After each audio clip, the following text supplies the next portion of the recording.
neighbors, friends, and acquaintances frequently ask me, why do you travel all the way downtown to that church? And for how long have you been a member there? Well, my answer to these questions begins by saying, location, location, location. It is a real estate phrase which determines property value and to me explains the worthiness of the Church of the Incarnation. Incarnation is very important in my life and has been for many years. The clergy have always supported me, and especially now that we are blessed to have the Reverend Adrian Dan Hauser. I reaffirmed my baptismal vows twice during 2 different confirmation ceremonies held here. My history at Incarnation includes close family members, as one of my 3 daughters, Brittany, was baptized, married, and is a faithful member here. My granddaughter, Liliana, was baptized and has fun being a part of the children and family activities offered here. My mom, dad, and brother are interred in the columbarium here. I'm happy knowing that whenever I come to church, I can visit them and experience the same love they gave me when they were alive. I was born and raised in Manhattan, in Harlem to be exact, so I am familiar with the streets and avenues of the city. As a young girl, I came to know of this church when my mother and I would pass by it as we went to and from our many shopping trips to either Macy's, Gimbel's, Orbach's, Franklin Simon, or B. Altman's.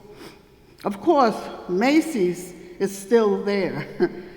And some of you might remember, too, that the other names were all famous department stores on 34th Street at one time or another.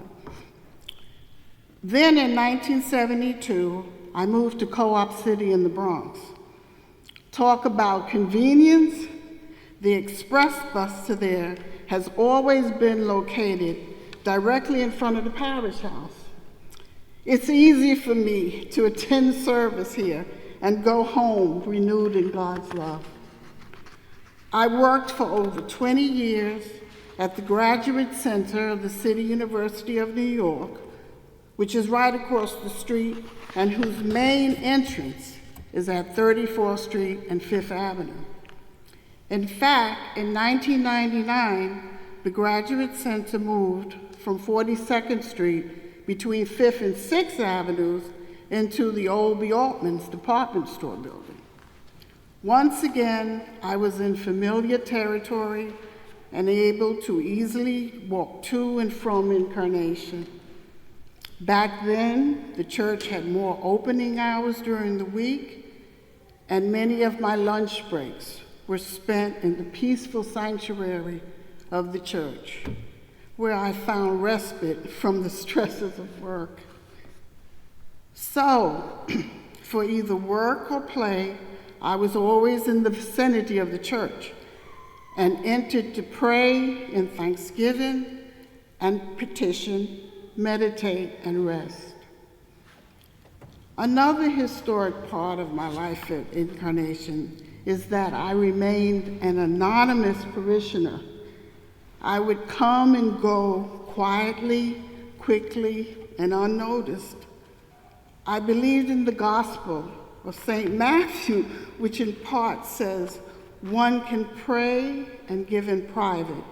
And to paraphrase, shut the door to your room when you pray, and don't let your left hand know what your right hand is doing when you give.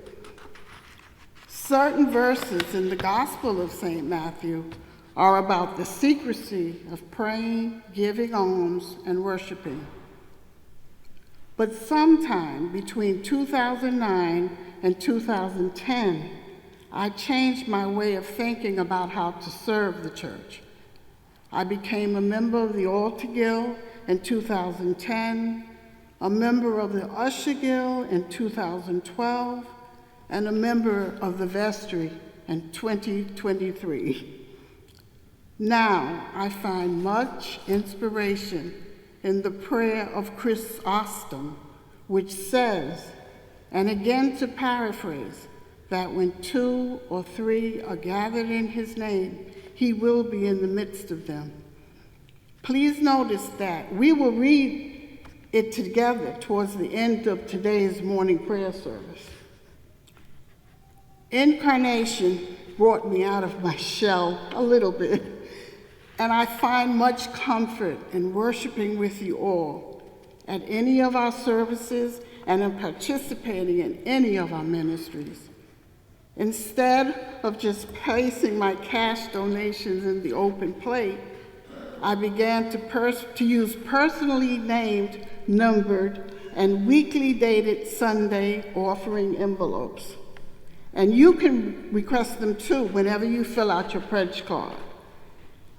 I realize that they are a necessary part of the church's record-keeping system, and Thomas now maintains an excellent one. I have 2 passions here. My first is the altar guild, so I most often give my time, talent, and resources to that ministry. The second is the columbarium. We often wait until Lent to think about our mortality, but I have reserved my niche and know that Incarnation will be my final resting place.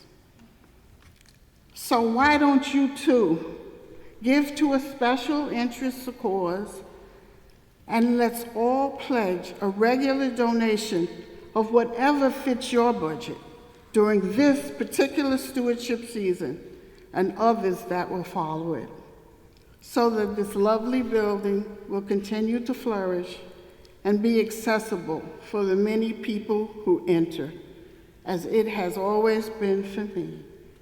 Thank you.